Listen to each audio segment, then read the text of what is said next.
Hi everyone, you're welcome to my YouTube channel. My name is Yusuf.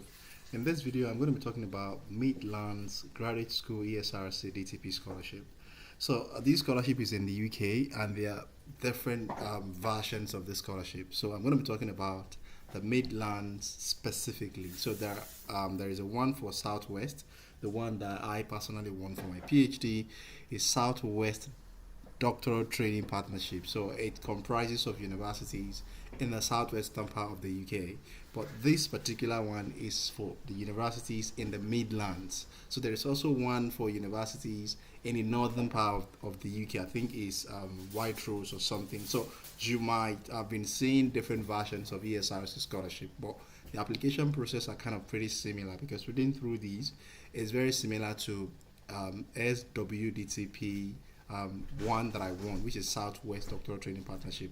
But I'm going to be talking about this Midland. So I just want to clarify that because you can see different versions of this ESRC scholarship, but they are the same thing, but it depends on the regions, like the location where these universities are in the UK that comes together to form either Midland, Southwest, or northern part of the UK. So quickly, this scholarship fund masters and PhD, so you can do your masters with this scholarship, and eventually you proceed with your PhD. They call it 1+3. Even if you already have a master's degree, there is a way they assess your master's degree and see if you have required research experience. Then if you don't have required research experience, you can have a 1-year master's of research, then you proceed to your PhD. So I will just talk about how you can apply for this scholarship. I'm going to be sharing an application sample. I'll be completing the form myself and share how it's been done. And I'm also going to be explaining the whole eligibility criteria and other information that you need to win the scholarship. So how do you apply for the scholarship? You can see here the competition for pathways specific ESRC commenced in October 2026. Is open with a deadline of Tuesday 13th of January 2026. That's when it's going to be closing. So you have enough time, although you don't have enough time because time run fast, because there's a lot of things you need to do to win this scholarship. Getting supervisors, and sometimes it can take ages. So the first thing you need to do if you want to apply for this scholarship, you need to choose a pathway and a university. So what does pathway means? Pathway is just like maybe you want to study through education, you want to study through health or social sciences. So they have different pathways. I'm going to be showing you that soon. And they also have different universities as well that I mentioned earlier. They come together to form this Midlands. So before you apply, you decide on training pathway. So if you click on this training pathways, this is what you're going to be seeing. So these are the paths. You can scroll down, and before you even go down, you can read this. You see the Midland Graduate School DTP make an annual award, blah blah blah. A master's is not a prerequisite for studying at Midland. So if you don't have a master's degree, of course you can study. Like I mentioned the other time, they will fund 1-year master's of research plus a PhD. You can see here 1+3. It's not even 3.5. So they have there are 17 training pathways. There are 17 pathways, and if you see them here, there is applied linguistic area studies. These are browsed by path. This is pathways: communication, economics, education, health and well-being, human geography. These are the pathways, and these are the partner universities. So it means that you can study in any of these universities. So you can go to Aston University, you can go to University of Birmingham, the Montfort University, University of Leicester, Loughborough University, or Nottingham Trent, University of Nottingham, or University of Warwick. So any of this university, you can study there, and you can study any of these courses in universities. Well, you cannot apply to 2 universities, and you cannot also apply to 2 pathways. So it has to be 1 pathway and 1 university. I'll be sharing that with you soon as well. So for example, I have a background in education. If you click on education here, you would see you can study education at the University of Birmingham, University of you can study at Loughborough University, University of Nottingham, and University of Warwick. So it means that you cannot study education. This pathway is not available for Nottingham Trent University. It's not available for the Montfort University and Aston University. So it is only available for these 4 universities. But if you check economics, for instance, it's only available in 2 universities. You can only study economics in 2 universities. So that's how it works. So you need to check and see which universities have your pathway. Don't forget, 1 university and 1 pathway. That's what pathway means. So I just go back to this main page. So that's the first thing. You need to choose a pathway and a university. Let's say we've choose education as a pathway and we've choose University of Birmingham as our university. Then we proceed. Please be aware that you will only be able to submit one funding application to, you can see Midland, whatever DTP. You cannot apply for funding on multiple different pathways. I've mentioned that earlier. So you cannot apply to two different pathways, and you cannot apply to two different universities. So you can also check the eligibility requirement. This is very, very important. I always emphasize this when you're applying for any scholarship. So these are the eligibility criteria. I have highlighted some important points, but if you look here, you would see you'll be getting the maintenance stipend of these per year. If you are an international student, of course, you can apply for this scholarship. If you are a UK national, you can apply for this scholarship as well. International student, you can see I've just highlighted it here. So you also need to be careful. There are some universities that would not cover the difference, because this scholarship is, like, I would say generally is for their student, it's for UK student, but international student can also apply. So when you apply, 30% of the whole studentship will be awarded to international student who are successful in this whole process.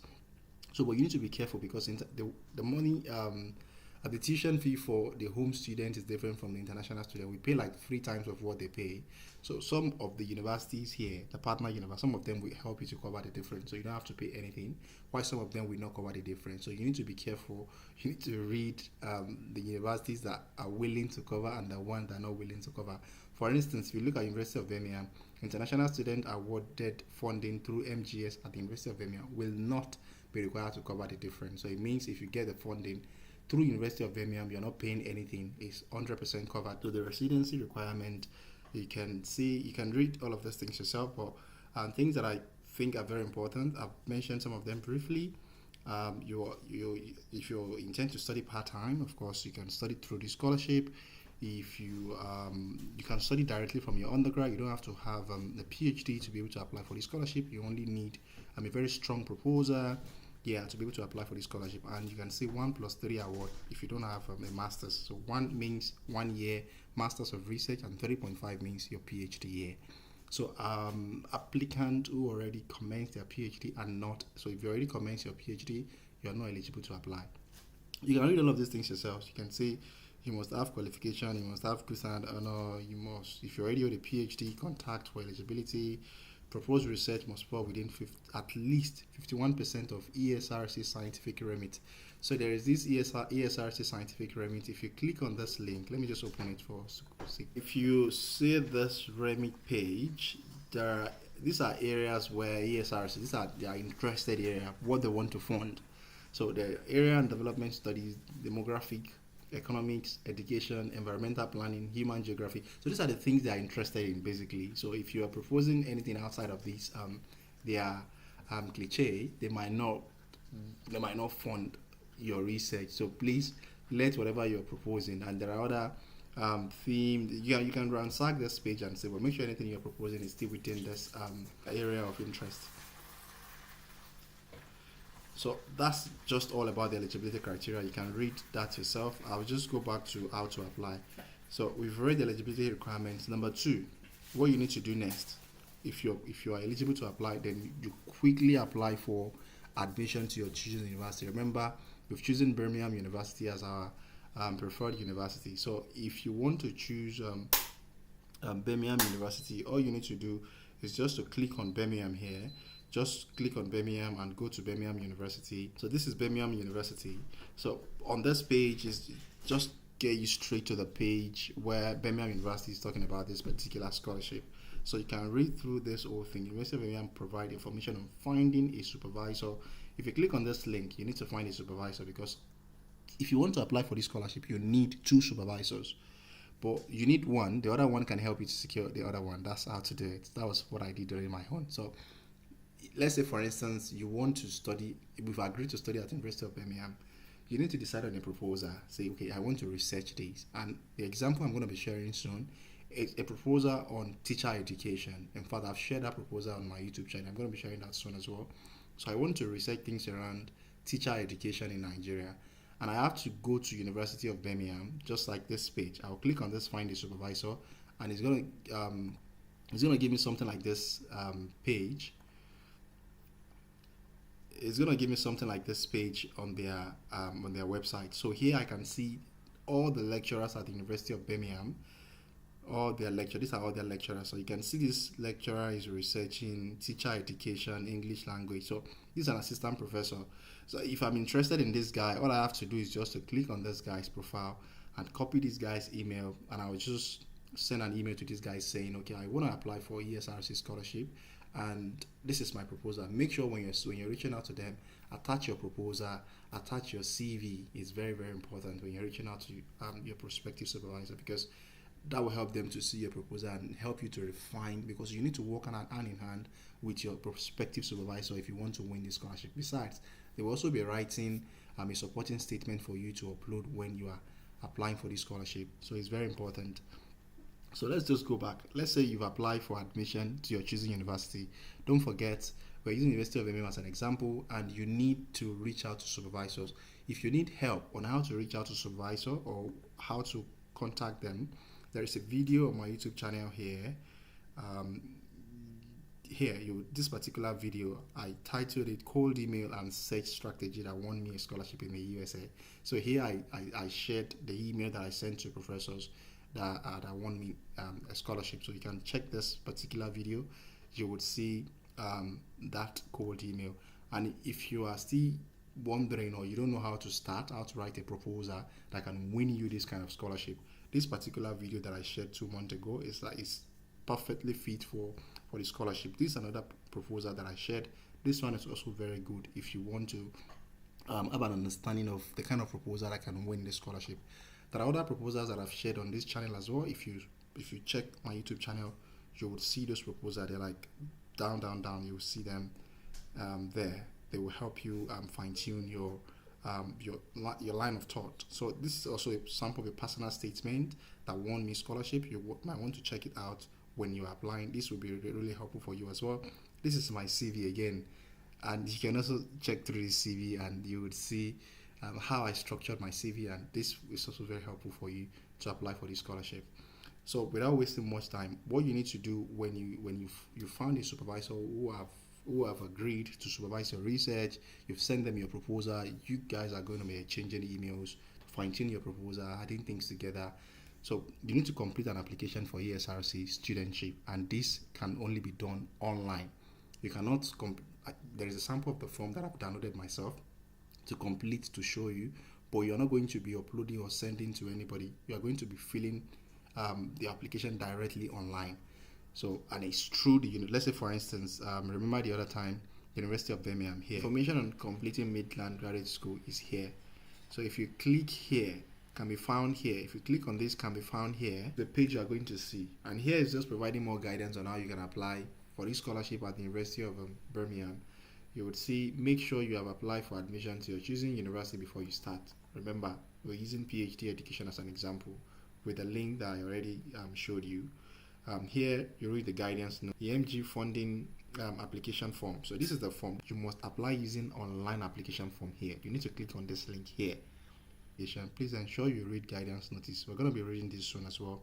And after that, you read underneath, you would see structure of provision, master's plus PhD funding, or PhD only, either full-time or part-time. Prospective student wishing to apply for funding under education pathway should submit an application for education PhD. So it means you need to submit an application for education PhD admission. So, and you're going to be submitting application for ESRC scholarship also separately. So if you want to apply for education PhD, you need to click here. Even if you're applying for masters, if you have your bachelor degree, you still need to apply for a PhD, because they are not funding you for masters only. They are funding you for masters plus PhD. So you need to apply like you're applying for a PhD. So that's how it works. So, and if you have issue, if you have any concern, this is the contact person. This is Professor Mike Hand, and this is the email of the person you can reach out to get clarity around whatever you might have. And there are different contacts, there are different guidance for different courses, but I'm using education as an example here. Let me just come back here quickly. The application form itself is the content of the studentship form, the application form, supporting statement. Like I said, your supervisor is going to be providing one for you, project supporting details, transcript and references, and these are the deadline. So quickly, let me share this with you, the guidance note. I think the guidance note is very important. It's very important. So this is the guidance note for Midland. You can read this yourself. There's a lot of information there, but they're going to be very helpful when you're completing your application online for the scholarship itself. Don't forget you're applying separately for a PhD admission, and you're going to be applying for this scholarship also separately. So here, the application form for Midland is hosted on Microsoft Teams and available on MSG website. The form must be completed in one go. So the first section asks for passage. This is just explaining what you're going to be completing online. So work with prospective supervisor to complete your application. Read this. Like I said, you need to work with your prospective supervisors to complete your application.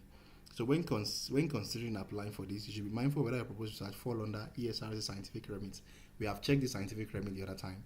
So question specific guidance, your details, your residency, we've talked about that the other time. I've read all of those things the other time. Stone Hall Foundation Scholarship, this is for home student. If in case they are not considered for this particular scholarship, they might be considered for this if they express interest in the scholarship. Placement during PhD, yeah, this is very important. I think they started it after after our own set, or I don't know, no, in or after 2024. I started 2022 or 2023, I can't remember.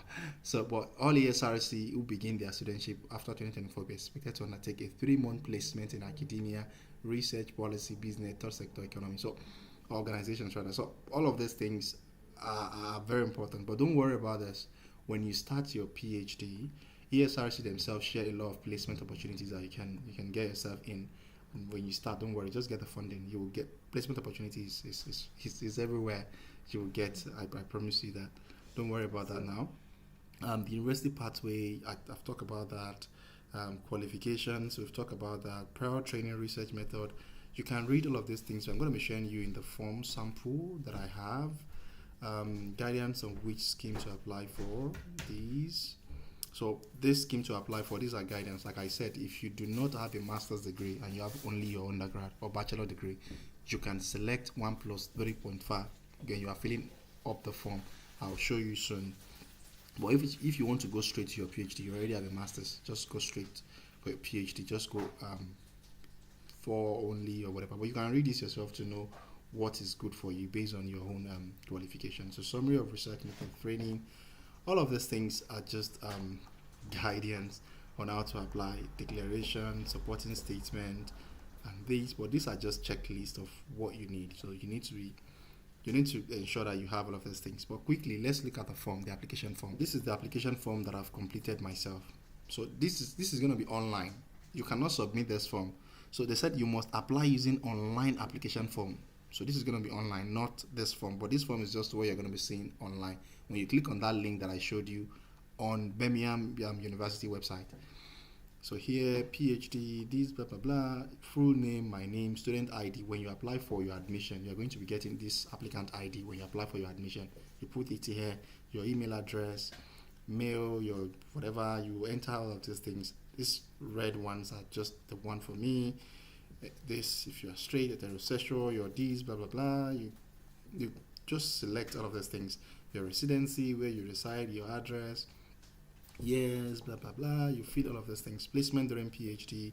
If you know where you're going to be, maybe you already have a placement place in your mind. Maybe you already know where you want to do your placement. You can put it easier. But if you don't have, you can, of course, get that during your PhD. But it's very important for you to research and put tentative place that you think you can have your placement. Application information here, I'm choosing University of Birmingham as my pathway, and name of as my institution, my partner institution rather, and the pathway is education, department, school of education. So name of supervisor that I've already reached out to, I'm just putting this there fictitiously, Professor Yusuf and Dr. Damilola. Project title, provisional project title that I want to work on, decolonizing teacher education in Nigeria, blah blah blah, date that I want to start. So if you check the Birmingham University website, you will see the start date of that PhD program. So that's what I just put here. So qualifications, my previous qualifications that I have, see how I completed it. This is the one for my master's, and this is the one for my bachelor degree. If you only have a bachelor degree, let your bachelor degree be the only thing you are putting here. So this is just me completing these. And prior training, research method. If you have prior training or research method experience, general skill experience, this is where you need to put all of these things. Remember, this is going to be online. This is just a form that I downloaded. But if you look here, you would see if I only want PhD directly, I already have a master's and I have enough research experience from my previous master's degree. I don't need another master's degree. I'll just go for PhD only. So, but if I want a master's plus a PhD, then I can select master's plus PhD. It doesn't matter if you already had a master's. When I already had a master's, and I still went ahead to select master's plus PhD. So I had to do another master's, which was master's of research. So it doesn't matter if you already have a master's. You can still do another master's if you think you still need more research experience before you start your PhD. So that's 1 plus 3. These are just research. These are just courses you've done in the past. You can check your transcript. You can copy those courses here, the grades you have, the credits of those courses. I just pasted random things here just to describe what each of those courses was all about. You can provide more information here as fits or as best fits the course you are providing here. So discipline specific skills here that I have. Teacher training, SQL, RS, PSS, all of these things are teacher training that I have. My previous experience is relevant to this application. You have to put all your employment experience here. Describe your responsibilities. Be very, very explicit here. I only use these as an example. So if you have yours, make sure you load this a lot. So this is just one experience. If you have more, I just press tab and you can keep adding all of your experiences here. So this is a section for awards. So these are like the awards that I have. I just put them there fictitiously. You can add more if you have. Personal statement. There are just 3 questions, and the first question here is motivation for undertaking a PhD. It's just 1,500 characters. You can read this yourself. I don't want to waste much time, but you can take a screenshot of this and see. This is not the best, but this is just to get you think about how you want to write your own and what is expected of you. So this is another one. How you think, or what do you have that you think will help you achieve success as a PhD student? So you need to think about what you have that would help you, but don't forget you have to make this in connection with the research you're proposing. And describe why you feel you are a good fit for PhD. You need to talk about this as well, why you think you're a good fit, and details of project partner collaborator. Like I said, if you want to win this scholarship, you need a collaborative partner. You need an organization that are already doing something related to your project, your proposed project. I want to work on teacher education, and I'm saying that my proposed partner or project collaborator is Teach for Nigeria, because they are organizations, they are NGOs that are already doing something around teacher education in Nigeria. Just put their name here. You'll be getting a letter from any organization you're using, so because you'll be uploading that letter alongside your application. So you can think through. It might even be schools in your neighborhood or something. Just think about how you want. Think about any organization that fits whatever research you're proposing. It might be NGO, it might be voluntary organization, anything. Just think about it. So these are the details of the people they will contact in the organization, nature of the collaboration. Do you want to do internship with them? Do you want to do placements with them? What do you want them to do for you?